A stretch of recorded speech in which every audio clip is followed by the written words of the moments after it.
और दूसरा chapter motion मतलब गति देखेंगे। तो इस गति के बारे में हम लोग थोड़ा सा कल इंट्रोडक्शन किए थे। आज पूरा विस्तृत से पूरा इसका डिटेल्स आज हम लोग डिस्कशन देखते हैं और फिर लास्ट में इसका रेटिंग होगा। तो देखिए कि गति ये कई प्रकार की होता है। जैसे कल हम लोग एक सिंपल से एग्जाम्पल लिए थे दर्जी का, कि दर्जी जब पैडल चलाता है ऐसे ऐसे करता है तो वह भी एक गति का रूप है, और उसकी चक्का जो गोल गोल जो नाचता है वह भी एक गति है, और उसका रस्सी जैसे ऐसे जो घूमते रहता है वह भी एक गति है, और उसका सुई जो ऊपर नीचा होते रहता है वह भी एक गति है, और कपड़ा जो आगे की ओर रखता है वह भी एक गति है। मतलब गति का रूप दिखाए कि गति देखिए गति मेनी टाइप का होता है, कई टाइप का होता है। जैसे ये चेयर अस्थिर है, और ये अस्थिर के रिस्पेक्ट में कोई बॉडी हम जा रहे हैं, इस पे रिस्पेक्ट में हम गतिमान हो गए। मतलब जो कोई भी वस्तु समय के साथ अपना स्थान में चेंजिंग करता हो, जो बदलता हो, मोशन कहलाएगा। हाँ, जो समय के साथ अपना पोजीशन को चेंज नहीं करता तो वह विराम कहलाता है, उसको रेस्ट बोलते हैं। जैसे विराम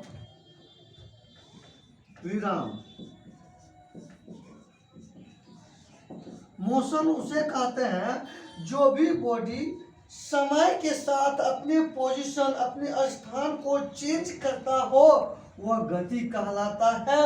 लेकिन जो बॉडी समय के साथ स्थान में परिवर्तन न करता हो या नहीं करता हो वह विराम कहलाता है। जैसे पेड़,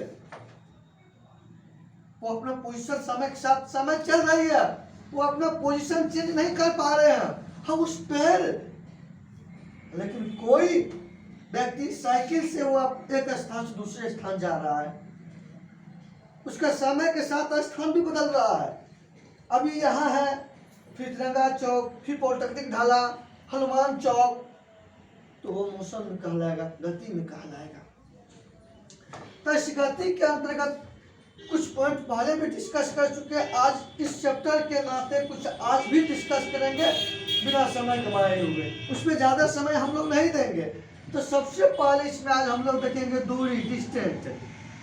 दूरी कि होता क्या हुआ कि निश्चित समय अंतराल में, सुनिए दूरी का परिभाषा देखिए, इसको डिस्टेंस कहता है कि निश्चित समय अंतराल में तय की गई संपूर्ण मार्ग को, संपूर्ण लंबाई को दूरी कहते हैं।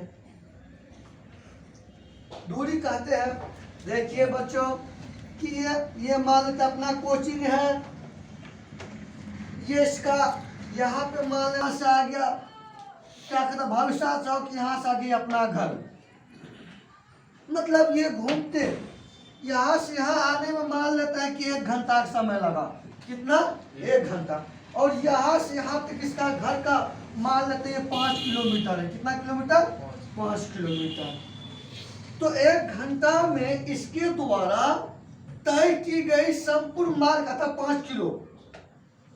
ये 5 किलोमीटर जो हुआ ये संपूर्ण मार्ग हुआ, ये संपूर्ण लंबाई हुआ, ये कहलाएगा आपको क्या? दूरी कहलाएगा। क्या कहलाएगा? दूरी कहलाएगा। बहुआ दूरी में दिशा नहीं होती है, डायरेक्शन नहीं होती है, हाँ उसमें मैग्नीट्यूड होती है। मतलब ये कोई यहाँ चला गया पश्चिम, पूर्व, उत्तर, दक्षिण, कोई दिशा नहीं है, बदलते रहता है। हाँ, 1 घंटा में हम जितना दूरी तय करेंगे, जितना मार्ग तय करेंगे, वह परिमाण कहलाता है, मैग्नीट्यूड कहलाता है। तो दूरी में क्या होता है कि परिमाण होता है, लेकिन क्या दिशा नहीं होता है। इसलिए ये कौन सा राशि है? अदिश राशि है। कौन सा राशि है? अदिश राशि है। हाँ, ये चीज तो हम लोग देख लिए।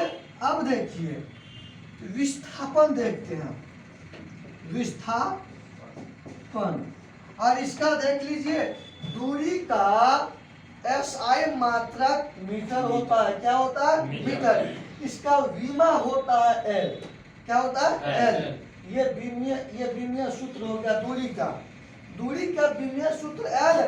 और इसका SI मात्रक क्या, SI यूनिट होता है आपका इसका मीटर। ये भी देखिए कौन सा राशि, अदिश राशि। क्या इसमें दिशा होती है? नहीं। इसमें क्या होती है? परिमाण। अब आ जाइए विस्थापन किसके द्वारा, इस चश्मा वाला के द्वारा इसके घर और मेरे कोचिंग के बीच का जो सबसे न्यूनतम मार्ग है वो विस्थापन कहलाता है। ये सीधा यहाँ से सर, यहाँ आपका इंस्टीट्यूट है, ये मेरा सीधा उत्तर में मेरा घर है। यहाँ से मैं सीधा अपना गाड़ी स्टार्ट किया, सीधा स्ट्रेट लाइन अपना घर पहुंच गए, इधर उधर बिल्कुल नहीं चेंज किए। तो ये हो गया आपको विस्थापन। क्या हो गया? विस्थापन। ये क्या हो गया? विस्थापन। विस्थापन में होता है क्या, किसी मार्ग के न्यूनतम दूरी को विस्थापन कहते हैं। इसमें दिशा होती है, क्या? दिशा भी और परिमाण भी। और जब इससे दिशा और परिमाण भी है, और ये जो है ये सदिश राशि कहलाता है। कौन सा राशि? सदिश राशि कहलाता है। दोनों है लंबाई से, दूरी भी लंबाई से है और विस्थापन भी लंबाई से है, लेकिन दूरी में दिशा नहीं है, परिमाण है, इसीलिए अदिश कहलाता है। लेकिन विस्थापन में दिशा भी है, परिमाण भी है, इसलिए सदिश कहलाता है। और इसका जो है ना SI यूनिट, इसका भी मीटर होता है, इसका भी विमा L होता है। मतलब दूरी और विस्थापन का SI मात्रक भी समान और विमीय सूत्र भी समान होती है। कोई दिक्कत नहीं। अब आ जाइए, एक मिनट हम लोग फिर चाल को देख लेते हैं। बस इतना समय का हमारे 5 मिनट में इस चैप्टर में है, ये सब चीज़ हम देखे ना, इसलिए एक बार लगा के दिखा दिए तो 1 मिनट में डिस्कस कर देंगे, तो आपका भी माइंड में आ जाएंगे। फिर अपना इस चैप्टर में है, मोशन में सब चीज़ है।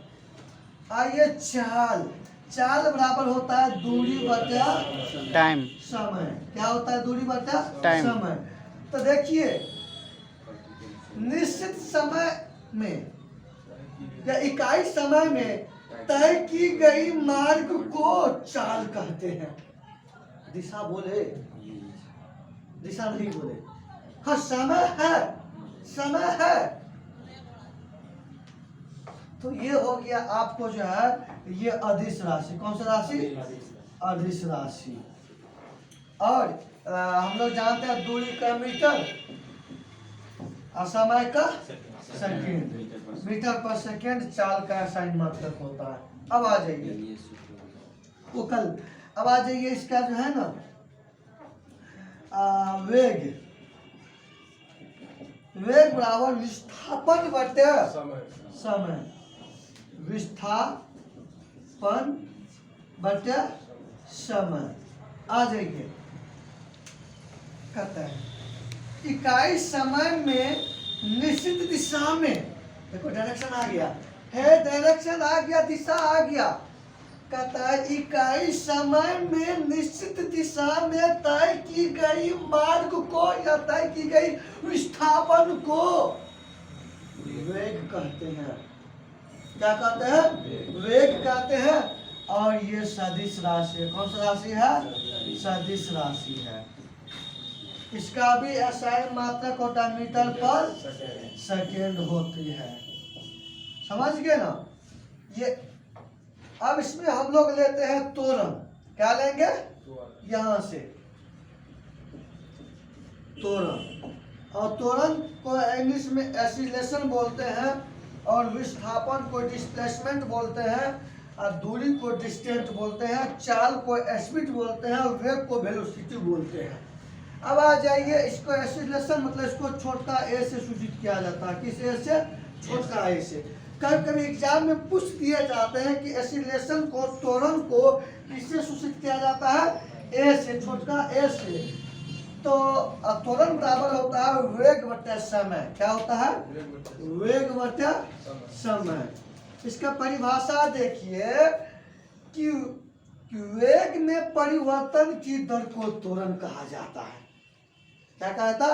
वेग में परिवर्तन की दर को त्वरण कहा जाता है और ये सदिश राशि है। कौन सा राशि है? सदिश राशि।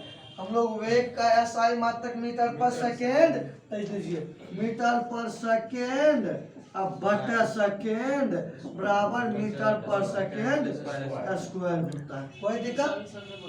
समय के सापेक्ष वेग में परिवर्तन। हाँ बिल्कुल है, बिल्कुल है। अरे कई तरह से दीजिए, कोई ऐसा थोड़ी कि एक परिभाषा होगा। आप भी बोले वो भी सही है।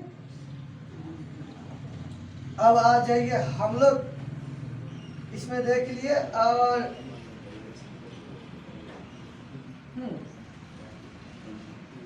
औसत चाल भी देख लेते इसमें है। औसत चाल कौन सा? औसत, ये सब पढ़ा चुके हैं चाल। तो औसत चाल जो होता है कि मान लेता, आ जाइए यहाँ पे पॉइंट, यहाँ पे भी पॉइंट है, ठीक। यहाँ ए से बी तक गए, ए से बी तक गए, सुनिए ए से बी तक गए 10 किलोमीटर पर आवर की चाल से, ए से बी गए। लेकिन फिर बी से ए आए, जब बी से ए आए 5 किलो मतलब 15 किलोमीटर आवर की चाल, 15 किलोमीटर पर आवर की चाल से। अब देखिए गए 10 किलोमीटर पर आवर की चाल से, आए 15 किलोमीटर आवर की चाल से, लेकिन इसका एक एवरेज क्या होगा?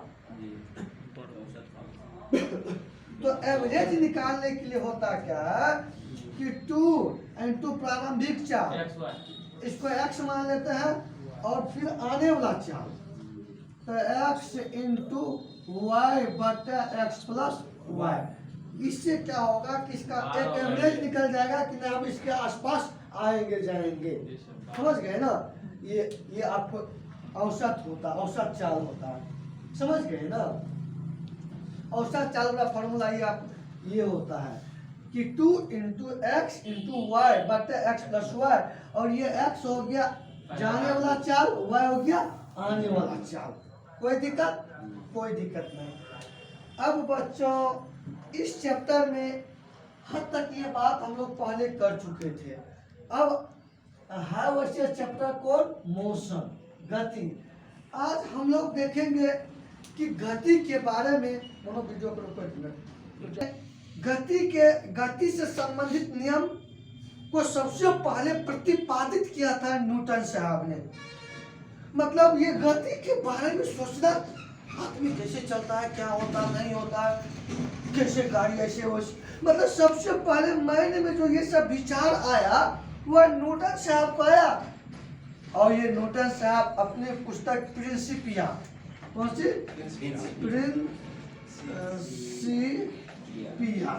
प्रिंसिपिया में गति के नियम को वर्णन किया। तो सबसे पहले न्यूटन साहब ने 1687 में प्रिंसिपिया पुस्तक में गति के 3 नियम का वर्णन किया। कितने नियम का? 3 नियम का वर्णन किया। वह प्रथम नियम या न्यूटन के गति का प्रथम नियम, न्यूटन के गति का प्रथम नियम। आ जाइए, तो न्यूटन के गति का प्रथम नियम। तो प्रश्न पूछेंगे सबसे पहले गति के बारे में नियम किसने दिया था? न्यूटन साहब। इसको भौतिक का जनक भी माना जाता है। किसका? भौतिक का जनक भी माना जाता है। और ये किस पुस्तक में वर्णन किया था? प्रिंसिपिया में। इस पुस्तक को कितना में प्रकाशन किया था? 1687 में। गति का कितना नियम दिया था? 3 नियम दिया था। न्यूटन के गति का प्रथम नियम, इसका परिभाषा देखिए क्या होती है। कोई भी वस्तु, जैसे ये चेयर, इस अवस्था में तब तक बना रह सकता है जब तक इसमें कोई भारी बल न लगे। कोई भी व्यक्ति एक समान चाल से सीधी रेखा में गति कर रही है, वो वेग तब तक नहीं बदलेगा जब तक उसके ऊपर कोई बाहरी बल न लग जाए। आप लोग बैठे हुए हैं, आप लोग इस अवस्था में तब तक बैठे रह सकते हैं जब तक आप लोग को कोई धक्का न दे दे। यही न्यूटन के गति का प्रथम नियम है। समझ गए ना, नियम है। और न्यूटन के गति के प्रथम नियम को जड़त्व का नियम भी कहा जाता है। कौन सा नियम? जड़त्व, जड़त्व का नियम। जानते हैं जड़त्व का नियम क्या होता है? कि ये वस्तु, ये कुर्सी इस अवस्था में बना रहेगा, अपना पोजीशन चेंज नहीं करेगा, ये जड़त्व कहलाता है। हाँ, जब बल लगा देंगे, पोजीशन चेंज हो गया, तो न्यूटन की गति का प्रथम नियम हो गया। समझ गए? दोनों में अंतर समझिए। दोनों में न्यूटन के गति के प्रथम नियम क्या होता है कि कोई भी वस्तु अपना अवस्था में तब तक बना रहेगा जब तक उसके ऊपर बाहरी बल न लग जाए। अगर बाहरी बल लग गया, उसका पोजीशन चेंज हो जाएगा। चेंज, जैसे बल लगा, पोजीशन चेंज हुआ, न्यूटन के गति का प्रथम नियम कहलाएगा। हाँ, कोई भी वस्तु उस अवस्था में बना हुआ है, अपना पोजीशन चेंज नहीं कर रहा है, तो अवस्था में बना रहना जड़त्व कहलाता है। समझ रहे हैं? अपने थोड़ा सा मतलब नहीं समझे, कोई बाह्य का इंतजार कर रहे हैं, कर रहा है ना, तो जब बाह्य बल लग गया तो तब हो गया न्यूटन के गति की नियम। वो रहेगा वैसे ही। हाँ, तब जड़त्व कहलाएगा। हाँ, ये नियम दिया था गैलीलियो साहब ने। किसने? गैलीलियो ने। तो उस हिसाब से न्यूटन की गति का प्रथम नियम को जड़त्व बिल्कुल कहा जाता है। लेकिन तब उसका तो चेंज हो जाता है, नहीं, उसका चेंज नहीं, स्थिर रहता है। मतलब ये भी अपना अवस्था में तब तक बना रहेगा जब तक बल न लग जाए। जब तक बल लगेगा तभी तो सर। और पोजीशन में बना रहना जड़त्व कहलाता है। जब तक सर मेन प्रॉब्लम है, हाँ। जब तक वो उसमें बल नहीं लगेगा तब हाँ। तक वो न्यूटन का गति का प्रथम नियम होगा नहीं। नहीं होगा, जड़त्व कहलाएगा। जड़त्व का जड़त्व कहलाएगा। अब बल लग गया, पोजीशन चेंज हो गया, प्रथम हो गया। समझ गए ना? और ये इसीलिए तो दोनों एक दूसरे टेली है। इसीलिए न्यूटन के गति के प्रथम नियम को जड़त्व का नियम कहा जाता है। और ये जड़त्व का नियम गैलीलियो साहब ने दिया था। और इस नियम से बल का परिभाषा मिलता है ना। किसी वस्तु में धक्का लगना मतलब बल लगना, तब तो पोजीशन चेंज होगा। इसके नियम से बल का परिभाषा मिलता है। किसका परिभाषा? हाँ, न्यूटन के गति के प्रथम नियम से बल का परिभाषा मिलता है। बल का परिभाषा प्रश्न पूछे जाते हैं कि न्यूटन के किस गति के नियम से बल का परिभाषा मिलता है? न्यूटन के गति के द्वितीय नियम से बल का परिभाषा मिलता है। प्रथम नियम से बल का परिभाषा मिलता है। और बल का परिभाषा देख लीजिए कि बल वह कारक बल किसी वस्तु में लगकर उसके प्रारंभिक अवस्था को बदलती है या बदलने की चेष्टा करता है, वो बल कहलाता है। दैट इज कॉल्ड फोर्स कहते हैं बल। तो बल हो गया सदिश राशि। कौन सा राशि? सदिश राशि। सदिश राशि। और इसका जो है ना बल बराबर होता है, तो बल बराबर होता है द्रव्यमान गुना विस्थापन। द्रव्यमान गुना त्वरण, द्रव्यमान गुना त्वरण। ठीक ना? इसका एसआई मात्रक होता है, एसआई यूनिट होता है न्यूटन होता है। और इसका बल का जो है, बल का देखिए, बल बराबर द्रव्यमान गुना त्वरण। बल एक सदिश राशि है और इसका एसआई मात्रक न्यूटन होता है। और इसमें और बल जो है, बल का सीजीएस मात्रक, बल का सीजीएस मात्रक क्या होता है? डाइन होता है। क्या होता है? डाइन। और 1 न्यूटन बराबर 5 डाइन होता है। समझ गए ना? तो बल किसी वस्तु में लग करके उसके प्रारंभिक अवस्था को बदलती है या बदलने की चेष्टा करती है, वो बल कहलाता है। बल एक सदिश राशि है। बल बराबर द्रव्यमान गुना त्वरण। बल का एसआई मात्रक होता है न्यूटन। बल का सीजीएस मात्रक डाइन। 1 न्यूटन बराबर 10⁵ 5 दहन होती है। अब आ जाइए बल के बारे में आगे ज़्यादा विस्तृत से पढ़ेंगे। घर्षण बल क्या होता है, विद्युत बल क्या होता है, अकेंद्र बल क्या होता है, अभिकेंद्र बल क्या होता है, संतुलित बल क्या होता है, असंतुलित बल क्या होता है, घर्षण बल क्या होता है, सब देखेंगे हम लोग, टेंशन मत लीजिए। तो देखो देखो रे हमरा कमाल निकला।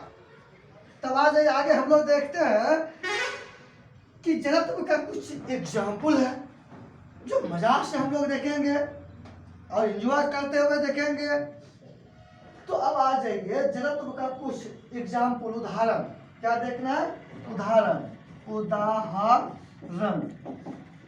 तो देख लीजिए पहला कुछ एग्जाम्पल कि कोई गाड़ी अचानक खुलने पर उसमें जो सवार यात्री पीछे की ओर झुक जाता है। गाड़ी अचानक खुली, यात्री पीछे की ओर झुक गया, तो जड़त्व का नियम के ही कारण, ठीक ना। गाड़ी चल रही है, अचानक के रुक गए, सवार यात्री आगे पर झुक गए, वह जड़त्व का नियम है। जड़त्व का नियम है। कमल में जैसे ये जो है, ये जो चित्र देख रहे हैं, इसमें कितना गंदा है। ये गंदा इसमें तब तक बना रहेगा जब तक इसको कोई डंडा प्रहार नहीं करेंगे। जैसे कमल पर डंडा प्रहार करने से कमल से जो धूलकण नीचे गिरता है, वह जड़त्व का नियम के कारण, समझ गए ना। हाँ, जड़त्व के नियम के कारण, मतलब न्यूटन के गति के प्रथम नियम के कारण। अब आ जाइए,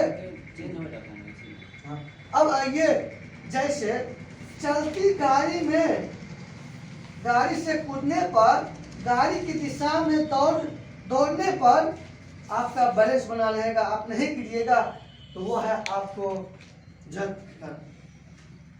के कारण।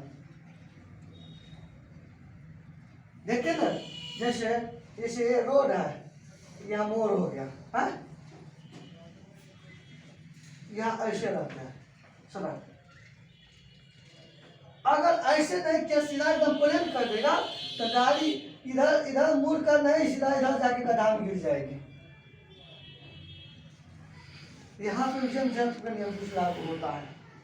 या ऐसे झुकते हैं ना, या बैलेंस बनाने के लिए मोड़ पर प्राय जो है गाड़ी ऐसे झुक जाते हैं, गाड़ी हो से किलो थोड़ा सा महसूस कीजिएगा, आपको बैलेंस बनाने के लिए। तो जब एग्जाम्पल हम लोग देखे, ये न्यूटन गति के बारे में देखे, प्रथम गति के बारे में। अब हम लोग न्यूटन साहब के द्वितीय गति के बारे में देखेंगे। रुको, आज ये बैठिए, हम लोग बैठ के न्यूटन के गति का द्वितीय नियम। तो न्यूटन के गति का द्वितीय नियम क्या कहता है, वो हम लोग देखते हैं कि संवेग मोमेंटम उसको बोलते हैं। संवेग परिवर्तन की दर जो होता है, संवेग परिवर्तन की दर बल के समानुपात, बल के अनुक्रमानुपात या बल के दिशा में होती है। सीधा से बल के प्रश्न पूछेंगे, अगर कोई वस्तु, जैसे न्यूटन के द्वितीय गति के नियम के बराबर F बराबर m ए लिखते हैं, m ए, ये हो गया मास, m ए का मास है, ये हो गया त्वरण, एक्सीलरेशन क्या हो गया, त्वरण। अब क्या करा, इससे हम न्यूटन के द्वितीय गति नियम का भी परिभाषा देंगे, बताते कैसे होगा, देख लीजिए। किसी वस्तु पर आरोपित बल, इस परिभाषा, किसी वस्तु पर आरोपित बल और उस वस्तु के द्रव्यमान तथा बल के दिशा में उत्पन्न त्वरण के गुणनफल को न्यूटन के द्वितीय गति का नियम कहते हैं। ये लियो ऐसा बराबर परिभाषा लो अपना की है ना, उन्हें की दुविधि चाहिए दूर पुष्कुलवा सब नाटक। अब हम लोग यहाँ से सीधा एकदम किसी वस्तु पर, ये फोर्स है ना, ये फोर्स है ना, बल है ना, ये क्या, ये बल, वस्तु मतलब किसी वस्तु पर आरोपित बल। देखिए, किसी वस्तु पर आरोपित बल और उस वस्तु के द्रव्यमान और उस वस्तु के गति के दौरान जो त्वरण उत्पन्न होता है के गुणनफल को न्यूटन के द्वितीय गति का नियम कहते हैं। या दूसरा बात समझ लीजिए इसमें, ये इसीलिए F बराबर ma लिखते हैं। F फोर्स हो गया, ये मास हो गया, ये त्वरण हो गया। तो बच्चों एग्जाम में पूछे जाते हैं F बराबर ma न्यूटन के किस गति का नियम का है, तो द्वितीय नियम का है ना, बीपीएससी का 65वीं बीपीएससी का, ये क्वेश्चन 65वीं बीपीएससी का है, पीटी का। ऐसे पूछता था क्या बराबर ma न्यूटन के किस गति का नियम है, दो क्वेश्चन पूछा था। तो न्यूटन की द्वितीय गति का नियम है, तो F बराबर ma। अब देख लीजिए, यानी अगर दूसरा बात समझिए, किसी वस्तु का संवेग जो परिवर्तन होता है, चेंज होता है, change into movement depend on, निर्भर करता है कि बल, वस्तु में हम बल लगा रहे हैं, बल लगा रहे हैं ना, अगर वस्तु में जो बल लगाएंगे उसके संवेग में भी परिवर्तन होगा, तो बल की दिशा में होगा, जिधर धक्का लगाएंगे उधर संवेग परिवर्तन होगा, उधर संवेग चेंज होगा। और संवेग बराबर होता है द्रव्यमान गुना वेग। क्या होता है, द्रव्यमान गुना वेग, ये होता है संवेग बराबर द्रव्यमान गुना वेग होता है, एक द्रव्यमान गुना ए वेग होता है। कल एक पॉइंट थोड़ा सा मिस्ड हो गया था लिखाने में, आज उसको आप लोग सुधार कर लीजिएगा। जो हम जैसे हम लिखाए थे ना, मतलब खगोलीय इकाई, मतलब AU बराबर लिखाए थे ना 3 × 6 8 × 10⁻16 मीटर लिखे थे। ये जो है ये हो गया आपको पारसेक बराबर हो गया, ये गलत है, लेकिन AU बराबर अब लिख लीजिए 1.49 × 10⁻11 मीटर होता है। लिख लीजिए, ये लिख लीजिएगा। मतलब मिस्टेक हुआ था, वो पर गए ना कि हम जाने के बाद हम सर्च करते हैं ना क्या सही है क्या गलत हुआ, तो वो वाला पॉइंट आप लोग सही कर लीजिएगा। थोड़ा सा मिसप्रिंट हुआ था, माइंड में स्पष्ट हो गया था।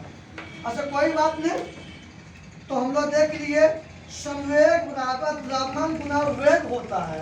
मतलब संवेग होता है ये सदिश राशि, कैसा राशि है, सदिश राशि। संवेग का परिवर्तन किधर होता है, बल की दिशा में। किस दिशा में होता है, बल की दिशा में होता है।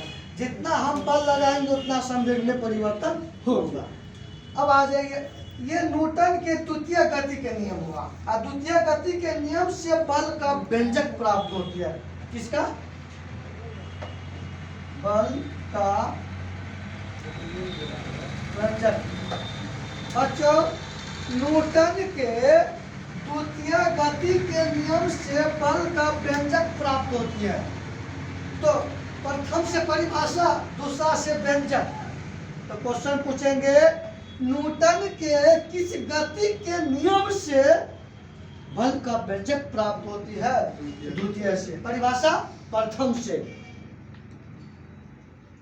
हाँ, इसका एग्जाम्पल हम लोग थोड़ा देखते हैं न्यूटन के द्वितीय गति के नियम से। इसमें सर दूसरा बराबर m है, ये बराबर m पर m हो जाएगा।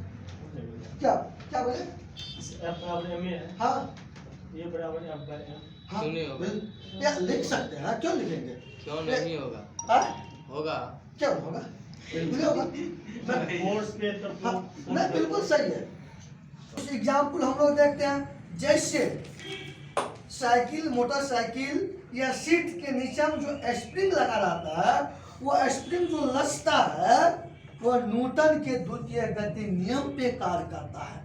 अगर वह नहीं लगा रहता तो फिर हमें सीट पर बैठने में प्रॉब्लम हो जाता, जैकिन थोड़ा ज्यादा एहसास होता।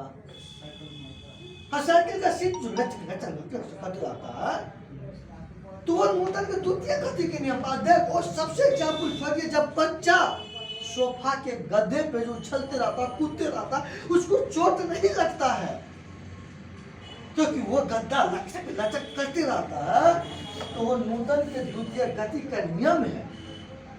सबसे अच्छा एग्जाम्पल तो मैं बताता हूँ, क्रिकेट के मैदान में जो खिलाड़ी जो होता है, ऐसे बॉल लिया और पीछा हट कर लिया, क्या चीज ऐसे कर उसका वेट परिवर्तन हुआ, समझे कुछ चेंज हुआ। और जैसे हाथ में चोट कम लगता है, अब प्रश्न पूछ देंगे क्रिकेट के मैदान में खिलाड़ी कैच लेते वक्त हाथ को पीछे कर लेता है, न्यूटन के किस गति का नियम है? तो द्वितीय नियम है। सोफा का जो गदा उलट करता है द्वितीय नियम से, या स्प्रिंग जो सोफा जो काम करता है द्वितीय नियम से, ये इसका द्वितीय नियम हो गया। ये न्यूटन के गति का द्वितीय नियम से बल का परिभाषा नहीं, द्वितीय नियम से बल का व्यंजन, प्रथम से परिभाषा। अब आइए न्यूटन के गति का तृतीय नियम क्या कहता है, थोड़ा सा हम लोग उसको देखते हैं, इसको मिटा करके। के गति का तृतीय नियम का परिभाषा प्रत्येक क्रिया के विपरीत प्रतिक्रिया। जितना धक्का तू देगा उतना धक्का हम भी आपको वहां धक्का के फेंक देंगे। जैसे किसको गेंद दीजिए एकदम फेंके दीवार पर, सीधा हुआ दीवार में धक्का मार के आपके हाथों में दे देंगे। अभी आप मारते हैं बोर्ड पे, हाँ जोर से वो भी मारता हूँ। हाँ बिल्कुल हिट होता है। मतलब आप प्रत्येक क्रिया की विपरीत प्रतिक्रिया ही तो न्यूटन के गति का तृतीय नियम तो है। जैसे बंदूक के गोली से गोली आगे जब निकलते हैं तो पीछे को धक्का देते हैं, जिस गति से गोली आगे जाता है उसी गति से पीछे धक्का भी लगता है, इसीलिए इसको टाइट करके रखना पड़ता है। अगर इसको थोड़ा सा लूज करेंगे तो इसको उखाड़ करके से पीछा दे देगा। और दूसरा बात कि जब नाव जो होता है ना, जब वह नदी के किनारे लगता है ना तो वह थोड़ा सा ऊपर उठ जाते हैं, नाव थोड़ा सा ऊपर उठा हुआ महसूस होने लगता है। ये तृतीय नियम पर जब नाव नदी के किनारे लगने से पहले बच्चा नाव में से कूद के सूखा स्थान पे चला जाता है, जिस वेग से बच्चा नाव से कूद करके सूखा स्थान पे गया उसी वेग से नाव पीछा भाग जाता है, पीछा चले जाते हैं। वह भी है न्यूटन की तृतीय नियम। रॉकेट का जो लॉन्च करते हैं वो इसी नियम पे है ना, तृतीय नियम पे है ना, कि रॉकेट जो ऊपर जाते हैं, जिस गति से ऊपर जाते हैं और उसका धुआं जो पीछे निकलता है उतना वेग से, मतलब प्रतिक्रिया के विपरीत प्रतिक्रिया। तो ये हो गया न्यूटन गति की तृतीय नियम हो गया, तृतीय नियम हो गया। चलिए अभी हम लोग मतलब ये गति का और इसमें और 2-4 पॉइंट देखते हैं हम लोग। तो देखिए इसमें आ जाइए 1 मिनट हम लोग देखते हैं वृत्तीय गति क्या होता है। वृत्तीय गति क्या होता है देखते हैं। वृत्तीय सर्कुलर मोशन बोलते हैं, सर्कुलर मोशन बोलते हैं। आज ये कोई हम वृत्ताकार बना लिए, मौत के कुआं देखे हैं, मोटरसाइकिल चलाते हुए, उसको हम लोग वृत्तीय गति बोलेंगे, सर्कुलर मोशन बोलेंगे। उसमें जो गति जो होता है वो सर्कुलर मोशन होती है। सर्कुलर मोशन और वृत्तीय गति को त्वरित गति भी कहा जाता है, त्वरित गति। क्यों वृत्तीय गति को त्वरित गति इसलिए कहा जाता है कि वेग प्रत्येक सेकंड बदलती है, दिशा प्रत्येक सेकंड बदल रही है ना। जब दिशा प्रत्येक सेकंड वेग में परिवर्तन हो, उसके दिशा में चेंजिंग हो, वैसे गति को बोलते हैं त्वरित गति। समझ गए ना? इसीलिए किस गति को त्वरित गति कहा जाता है? वृत्तीय गति। क्या वृत्तीय गति में प्रत्येक सेकंड प्रत्येक क्षण दिशा बदलती है ना, कि नहीं बदलती है? बदलती है। प्रत्येक सेकंड वेग बदलती है कि नहीं बदलती है? बदलती है। तो ये हो गया त्वरित गति। अब आ जाइए ये कोई वृत्ताकार मार्ग है, क्या ये इसका सेंटर है, हाँ ये पाथ हो गया। अब मान लेते हैं यहाँ पे ये बॉडी इसके सामने में, और यहाँ से 1 सेकंड में मान लेते हैं इतना दूरी तय किया। मान लेते हैं ये कोई बॉडी यहाँ पे है और 1 सेकंड में यहाँ से यहाँ आ गए, यहाँ कुछ न कुछ एंगल बना ना, है? तो अब मान लीजिए इसको हम लोग बोले कोणीय वेग बोलेंगे। मतलब कोणीय वेग यहाँ लिखते हैं, उसके बाद यहाँ पाते हैं कोणीय वेग। अब आज ये बच्चों होता क्या, किसी वृत्ताकार मार्ग पर कोई भी कोई बॉडी केंद्र से 1 सेकेंड में वो जितना कोण के साथ घूम जाती है, यहाँ से यहाँ में जितना वो कोण बनाया होगा वो कोण कहलाएगा कोणीय वेग। इसको ओमेगा से सूचित किया जाता है, एग्जाम में बहुत बार पूछे गए ओमेगा। ओमेगा गा इसको छोटका डब्लू से सूचित करते हैं। ओमेगा को किससे सूचित करते हैं, डब्लू, छोटका डब्लू से। और आइए ओमेगा बराबर होता है theta by T. Theta by T मतलब 1 सेकेंड में हम जितना कोण से घूमे वह कोणीय वेग कहलाएगा। हाँ, वृत्ताकार मार्ग पे जो हम गति करते हैं उसको वृत्तीय गति बोलते हैं। कोई सब कोई दो नहीं दो। और करने के बाद उसमें सर अगर कभी बाय मिस्टेक वो नीचे गिर जाए तो? हाँ वो बताएंगे वो कैसे गिरते हैं। वही।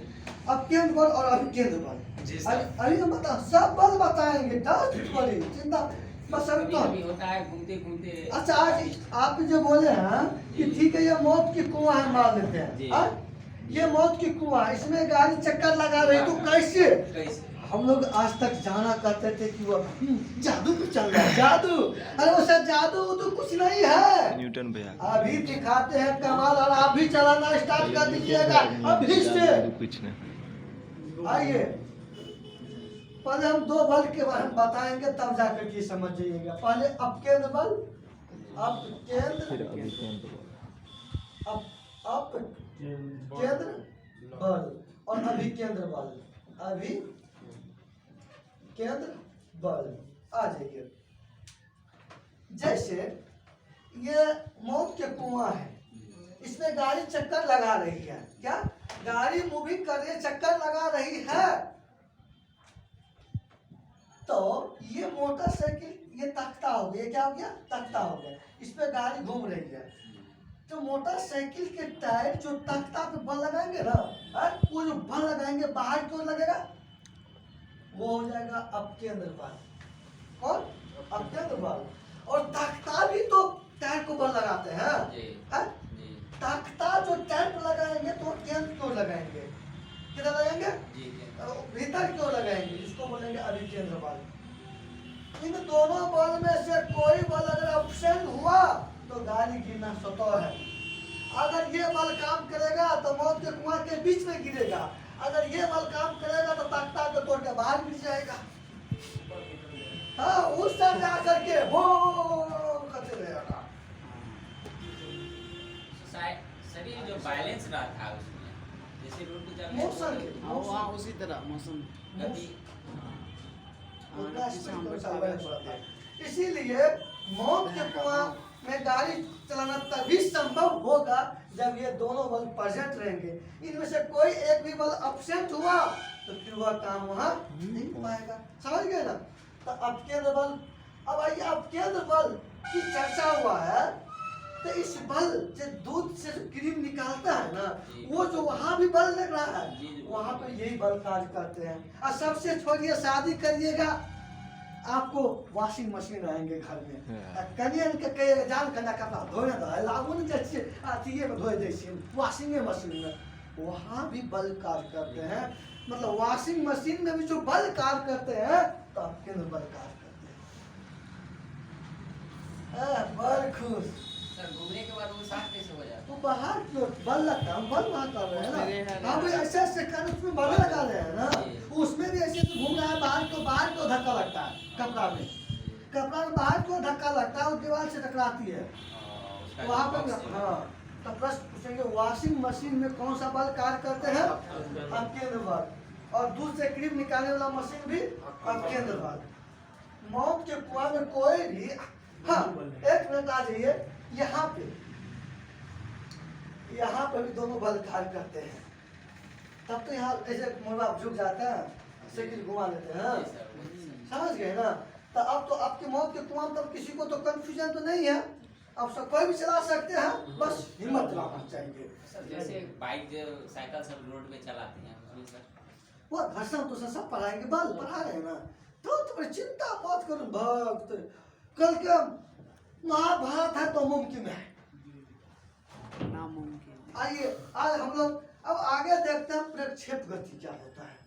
प्रक्षेप की गति, प्रक्षेप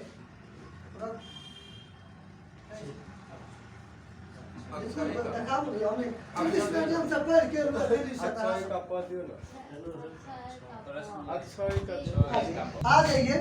प्रक्षेप गति जो होती है, आप लोग जब कभी कभी गांव घर में ऐसे बोल दोस्त बोल ऊपर फेंक छियो लोका लोकी कर ऐसे लिए फेंके ना, आप मान लेते हैं आप यहाँ पे खड़े हैं, आप यहाँ पे खड़े हैं और बल को सीधा फेंके, बल ऐसे घूमते हुए फिर पृथ्वी पर आ जाते हैं ना।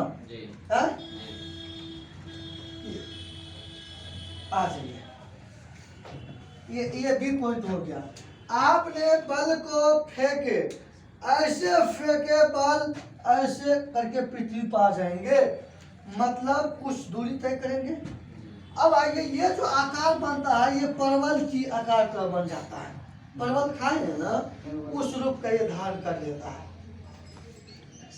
जब किसी वस्तु को क्षैतिज से पृथ्वी के तल से ऊर्ध्वाधर फेंकने पर, ऊर्ध्वाधर फेंकने पर और वह वस्तु वक्र बनाते हुए परवल का आकार बनाते हुए पृथ्वी के सतह पर आ जाते हैं, ऐसे गति को प्रक्षेप गति कहते हैं।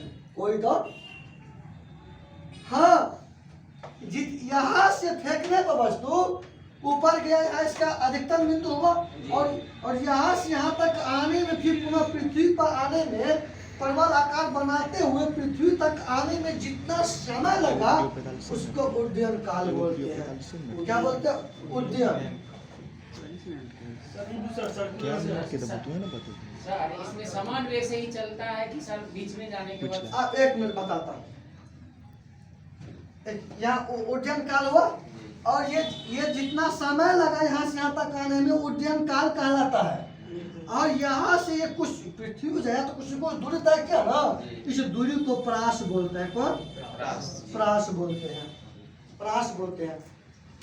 अब आइए, जब तक उसका गति का मौसम में अधिकतम हट जाएगा फिर उसको वहाँ कम हो जाएगा और उसके बाद फिर लौटेगा तो फिर उसका बढ़ेगा। जो जो नीचे आएगा तो उसका वेग बढ़ते जाएगा।